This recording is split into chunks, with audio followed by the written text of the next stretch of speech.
Hello, everybody. Welcome to Raising Vibrations. You're with Simon today. And in today's video, we're going to be looking at the full moon in Leo. And this is for the 9th of February, 2020. So as always, just kind of really checking in with all of you at the moment. I hope that considering the current energetic space that we're in, that you are okay, and that at the moment, things around you and what you're dealing with, that you're fully equipped to be able to take these things on board, even if you feel completely overwhelmed and in some cases, not even being able to see past some of the things that you're dealing with at the moment. So before I jump into talking about this this full moon today, just a quick update. I know that I haven't been able to really do some moon reports in a way that's been consistent. Right now, I'm just really working on connecting to a space within inside of myself, and I'm not going anywhere, and I consistently have a deep passion and need to want to deliver this, and so does Jen. So, for ourselves, we're just busy, in a very deep process at the moment, and the content will be flowing. And so just wanted to give you an update on that over there. Everything is good. Okay, so just bouncing off that, I know that we didn't do a new moon report, and so I just wanted to kind of give you my thoughts a little bit on the new moon in Aquarius. Very briefly, the sun and moon was at 4 degrees Aquarius, and it squared Uranus. And of course, what I felt was really big with this new moon in Aquarius was its relationship to the most recent lunar eclipse that we had, which was in Cancer. And also 2 days before, or 2 days after the lunar eclipse, we had Saturn conjunct Pluto exact, right? And these are really, really big transits we're going through in the collective. And my personal feeling around how to take this current phase that we're moving through, this current trajectory that we're navigating with these energy alignments, is to really just slow down a lot, really just slow down a lot, and be very aware of the fact that there are some huge shifts energetically that are taking place for us at a collective and individual in our lives. And it's a lot to digest. It's a lot. And so whatever you're dealing with at the moment, whatever you're processing at the moment, requires this picture that I've put up on the screen over here. That if you are moving through a lot of intensity, a lot of emotional dynamics are coming to the surface, just give yourself space to try as much as possible to digest what you can, and just acknowledge that nothing needs to be processed all at one go. It's not possible, to be honest.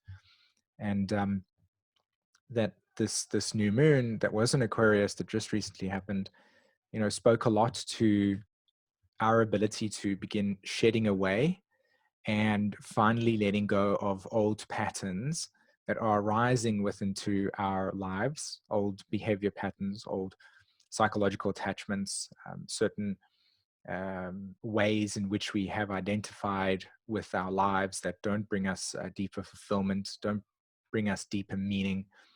A lot of this is about this new moon in Aquarius really just clearing out a lot of what is arising to the surface. And this lunar eclipse in Cancer is revealing to us what emotional attachments we've got that no longer serve us. And now this new moon in Aquarius kind of really gives us this energetic vibration as the sun and the moon square Uranus, that to really break free from these things, to really see the pattern no longer works for us anymore. And there are many different ways that we can do that, many different modalities and many different tools. A lot to do with really acknowledgement and witnessing. I would say that those two words are very profound within the context of this current time that we're going through right now. So that brings us now to the full moon in Leo. And this picture that I've chosen to illustrate what myself and Jen have been processing over the last couple of days around what we've felt is important to talk about for this full moon in Leo. This picture really represents a close image of that. And it has to do, I want to focus on this connection that is held between the child, really making connection with the lion. And so one thing that I want to extract with this full moon in Leo, as we'll get into the astrology and we'll talk about why these things are important, but I'm bringing this to our attention because I would like us to hold this essence, the imagery here, the essence of this imagery in our awareness as we process the astrology.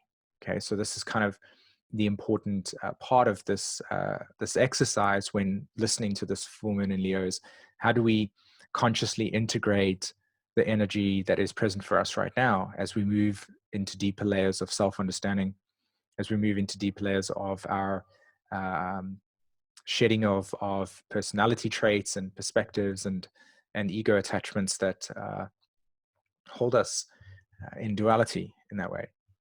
So what you're holding in your imagery, in your mind here, as you feel into this full moon in Leo energy, is this relationship, this really tender relationship between vulnerability at its most intense level, vulnerability being the child.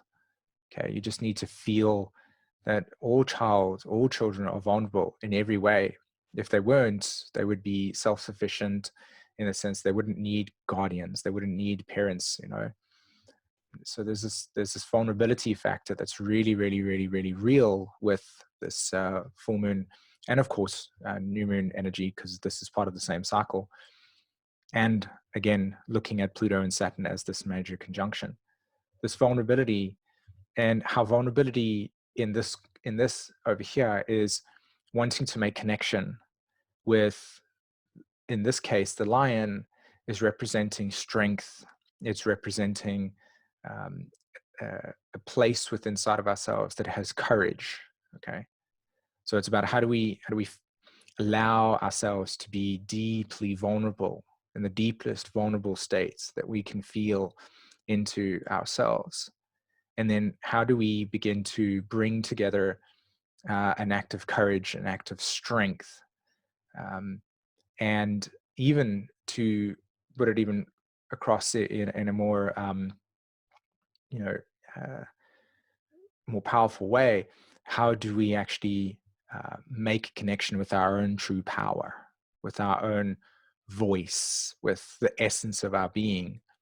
And when I talk about essence here, I'm not referring to the things that we think we need to achieve in our lives, or the things that we define as success, or the things that we define that society defines as empowerment, but really what is inside of ourselves at the core of our being.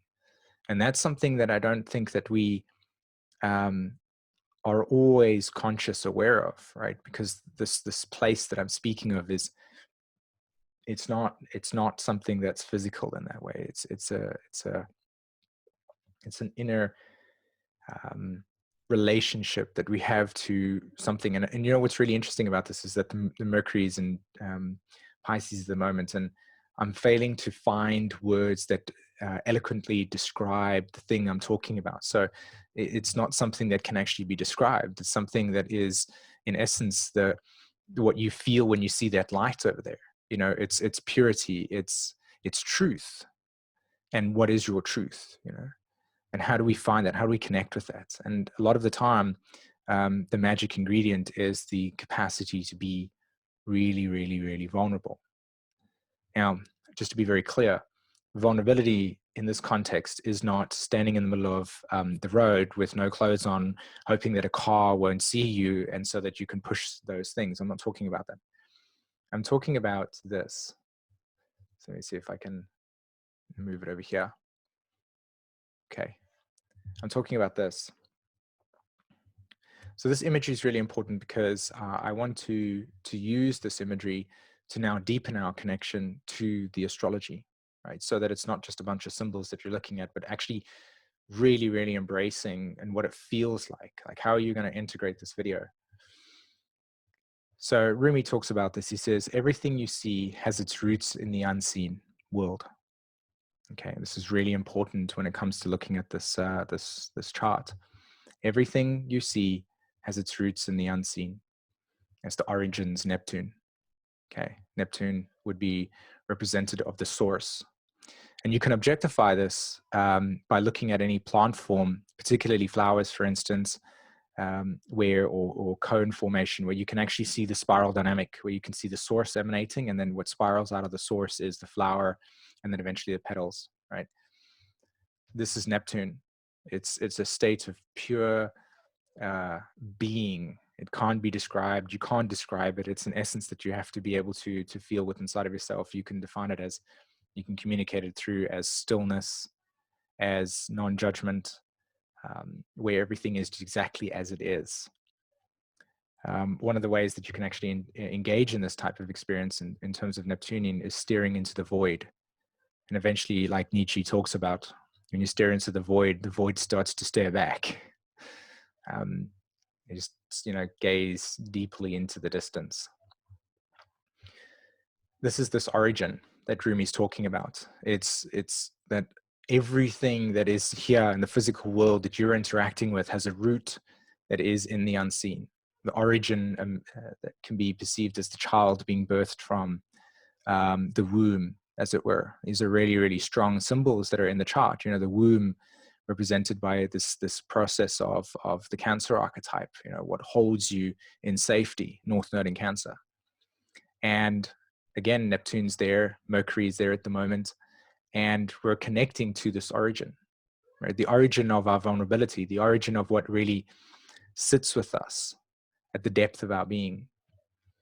And then obviously, as we kind of come into this world, we start to develop two very important factors, right? Boundary, which is seen by the lines over here, and the ego-emotional relationship between these boundaries. So you can see this layering over here as time.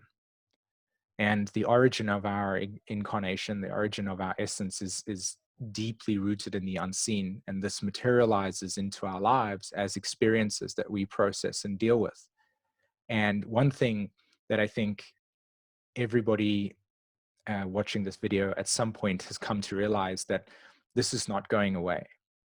Right, the non-physical world and the physical world are merging, and that sensitivity between being able to know the unknown, or the Uranian realm, or the deeper roots of spiritual understanding, that veil is super thin, and it's not going to become thick. It's not going to become easier. This is what we have, and so we either can choose to run away from it consistently through disassociations and distractions, or we can begin to face it head on. And that's the relationship that the child has to the lion here, is that this vulnerability is accepting that, we are human beings interacting with this cosmic dance of life. And when we really fully embrace that truth, this is when we not only can step into our truth, but we're also able to access the deeper essence of this being that Rumi's talking about here. And these symbols that are currently going through the astrology at the moment are not just a coincidence. They're incredibly potent with these triggers, with these energetic vibrations that are pushing through into your world. And it shows up as, say, for instance, a kind of trauma, a difficulty with your relationship, your mom, for instance, is having a hard time. You're struggling with some form of illness. These things are representing themselves through the physical. And as we're interacting with them, one of the things that we come to really understand after a while is this Saturnian boundary that we've put in place to protect ourselves from this deeper place can no longer sustain that. We can no longer, it's too much. And so therefore we surrender ultimately. And so that's the key here. It's like, when we come to that and we face it, we have to understand this place of vulnerability. And the child in itself is a representation of that, because it brings us back to the origin of vulnerability, which was that for 9 months, for most of us, we had spent in the womb, right? And that place was the cosmic source. And so as I kind of move into the chart over here, as you can see, here you have Saturn. Let me just get my little drawing main over here. There's Saturn and there's Pluto. They're sitting at 23 and 25 degrees, and they're in a new phase relationship to each other, right? New phase. So again, it suggests this importance around deep, deep, deep Plutonian energy, unprocessed emotional complexes that are very real and present with us. Saturn, it's here, it's in our face. And we're dealing with it, and it feels very heavy. It feels like there's that we have a lot that we're carrying on our shoulders. There's an intense heaviness that's there. And one of the ways to come into that space is to ask yourself the question, what am I carrying? What am I carrying at the moment with the Saturn-Pluto dynamic? If we take our attention to this Saturn-Pluto, and then as well, this is a new software that I've just installed, so I've forgotten to put the South Node, but the South Node in Capricorn is there, and the North Node sitting at 7 degrees. And we know that this South Node has been moving across Saturn, Pluto, and Jupiter, for the last year and a half. So we've really been in some intense emotional maturing cycle, and 2019 was intense. And 2020 has a lot to do with this process of coming into understanding that we're establishing strong structures, we're building foundation. This is the Saturn-Pluto message here.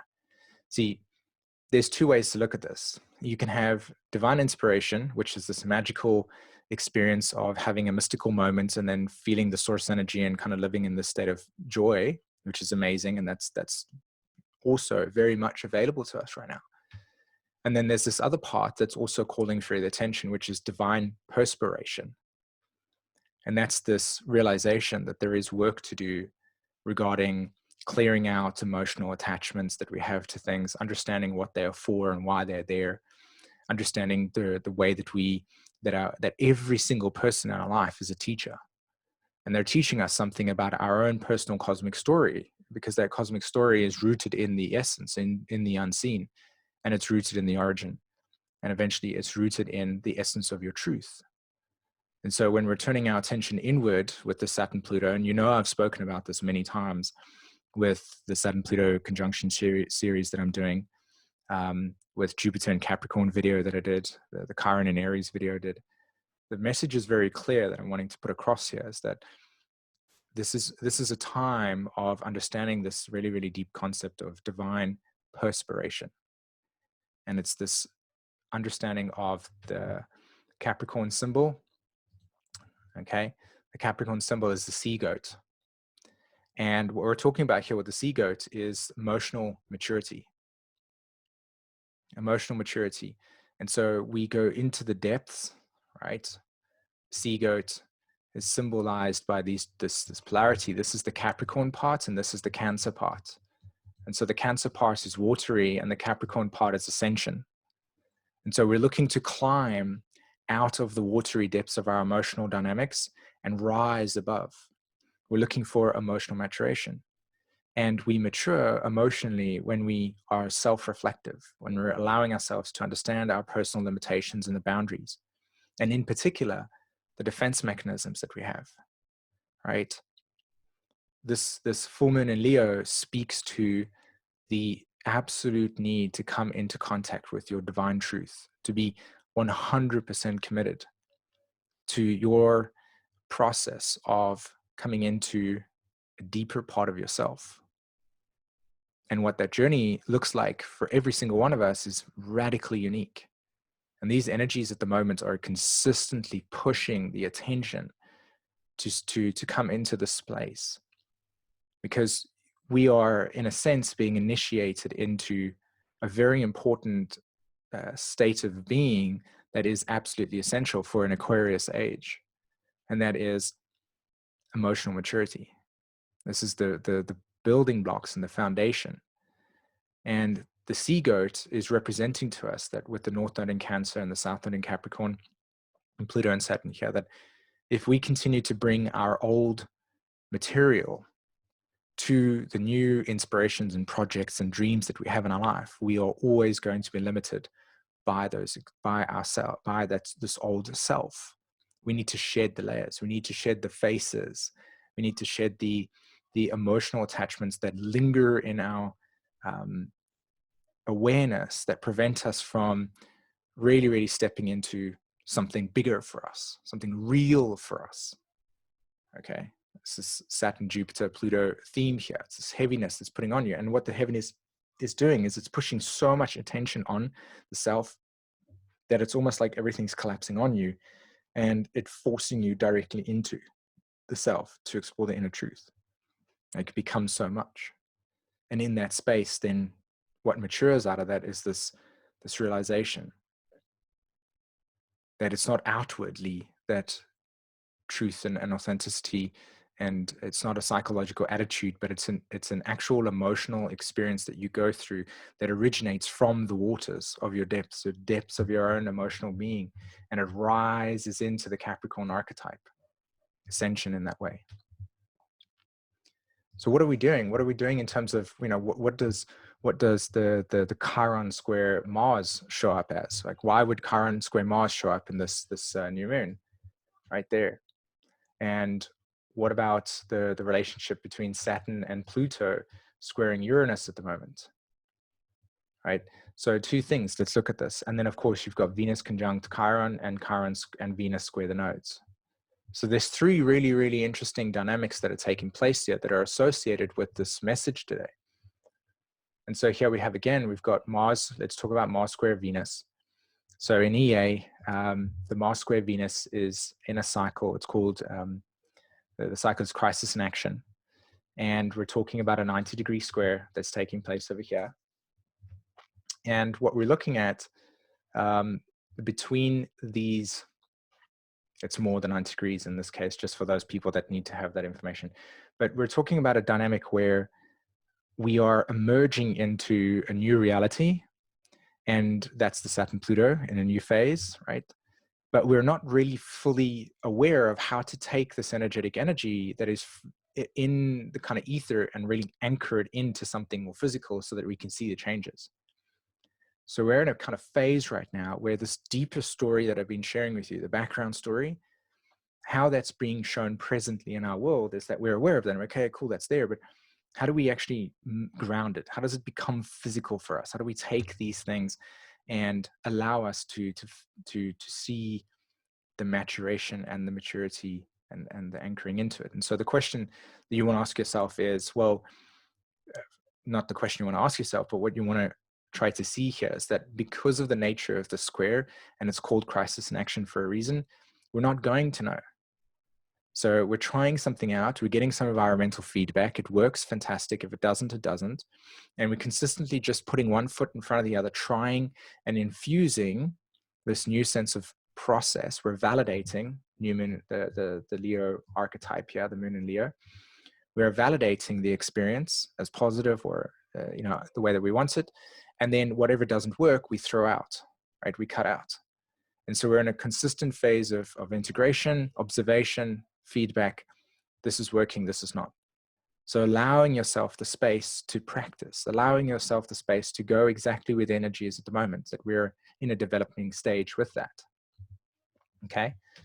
Whatever that looks like in your life, whether it be that you're trying to have better conversations with your partner, whether it be that you're trying to take some ideas and thought processes and start a business as an example, like allow yourself the space to observe environmental feedback as you try to implement these things. And there is no right or wrong, because in this context, the space is open to be developed.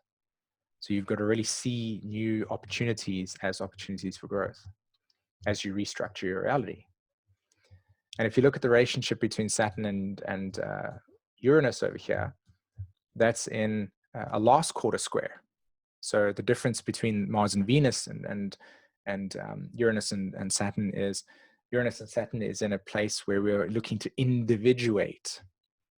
And it's complementary, because individuation, in other words, we're breaking out of old patterns. And as we're breaking out of old patterns, we're also at the same time simultaneously putting in new patterns.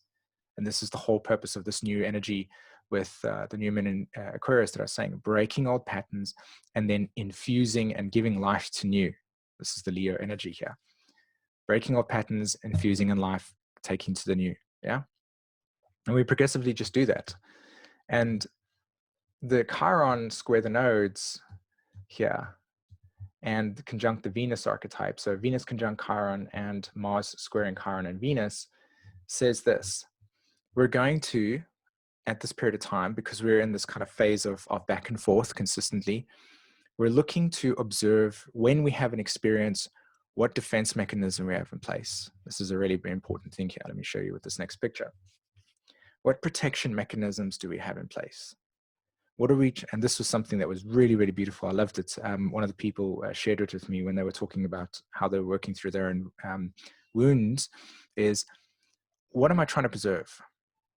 So you have an experience, and the key here with this energy, the key with this Chiron energy here is healing. And what is it healing? Well, it's healing deep ancestral experiences. We're talking about being very aware, Saturn conjunct Pluto, Chiron in Aries. We're very aware that this is not the only life that is here, and that we do carry with us all of the history of everything that we've been through at the origin. At the unseen, we're carrying with us a lot. And as we're kind of unpacking what we're carrying and allowing ourselves to free ourselves from the things that no longer serve us anymore, as we break free and we move into new ways of being, we've got to be aware that part of the process is observing where you have defense in place, where you have protection in place, where you hold the boundary in place that stops you from being vulnerable. It stops you from, so the vulnerability is the part that's vulnerable, and then you have the protection around that. And if we're responding from a place of protection, Mars square Venus, Mars square Chiron, then what we're having is we're having conflict, we're having war, we're having something that we're always in a state of needing to be in fight or flight, right? We're against something. And so in order to be able to make use of this energy in a way that's deeply helpful for us, we've got to ask ourselves the question, what am I trying to protect when I'm feeling wounded? What am I trying to defend? What am I trying to use as a way to distract myself from the sensations of feeling overwhelmed? And what am I trying to preserve? Why is this defense mechanism? What is it trying to preserve? And when we ask ourselves these questions, we turn inward, Saturn conjunct Pluto, right? Reflective, right? And we start to begin to see that there are patterns within inside of ourselves that have been, we've experienced intense traumatic experiences, or, and we preserve those things because maybe the pain's too much. And this is a time where that pain's not going to go away. We have to deal with it. Saturn conjunct Pluto, we need to deal with it. And if we're not going to deal with it, it's just going to consistently just represent itself over and over and over again. So this is a time of coming into the realization that a lot of this new moon, or this full moon energy, as well as the new moon, is really allowing ourselves to clear out the old faces of our past. The experiences that we've had of our past and what we carry, and to acknowledge that, acknowledge the defense, acknowledge the protection. Thank you very much for trying to protect me from something. I'm ready now to face with courage and strength the wound. I'm ready to face the thing that I didn't know how to face, the sensitivity, the trauma, the experience, whatever it is. And this is where the real transformation works over here. This is where the real stuff works here, because all of this over here is trying to bring us back to the sense, to the origin. What was the origin?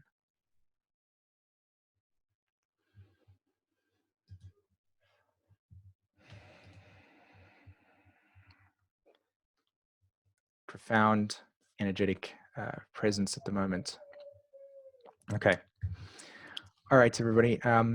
I hope that you got something out of this today, and that I know there was a lot to talk about. There was a lot to take in. There was a lot to digest. I encourage you to consistently keep watching this video at different times. Reflect on it. Think about what I'm talking about. Think about where you see this in your life. And most important, realize that when you give yourself the gift of being able to use this energy at the moment to transmute things that are being brought through, you're not only giving a gift to your own quality of life, but you're giving the gift of quality of life for other people through giving value to something that you're interacting with. You're giving value to people around you, by maybe being a leader and showing that it's okay to be afraid or to be vulnerable about something. It's okay to have fear about something. It's okay to acknowledge that fear. It's okay to allow yourself to be expressive, to show your vulnerable side. Because the more that we do that, the more that we soften and replicate this nonsense story that it's not okay to show emotion. It's not okay to feel. It's not okay to be vulnerable in that sense, but to actually step into a state and be alive with truth and authenticity, and to see our vulnerability as a human race. And that's real courage exists. Okay. All right, peeps. I just want to let you know that if you found a lot of value in this content, you can always click on the links below. We'll put our links to our website, myself and Jen. We do loads and loads of work. We offer readings, of course, to people to make sense of these things. We love to help people process through their stuff. So in the comment section, as well as the description, are links to our work. And for those of you that have joined the Immersion course, the Astrology Immersion course, the 12-week Astrology Immersion course, thank you very much. I'm really looking forward to that. And for those of you that don't know what I'm talking about, I have a 12-week immersion, astrology immersion experience where we're going to practically go through all of the 12 archetypes week by week, and we're going to live them. We're going to live the 12 archetypes. And then what we're going to do is, through living the 12 archetypes, we're actually going to feel what it feels like to have astrology in our body versus just existing in the ethers in our headspace over there. So this is an entire sort of immersion workshop experience that lasts for 12 weeks, which includes 3 meetings where we'll discuss in a private Facebook group as well for us to process what we experience. So if that's something that you find interesting, I will also post the link to that in the description, as well as the comments below, and you can go and read up on our website, or if you're wanting to know more about it, just check it out and you email us as well. Okay. All right, my friends, have an amazing day. Thanks very much for listening. I appreciate it, and take care. Bye-bye.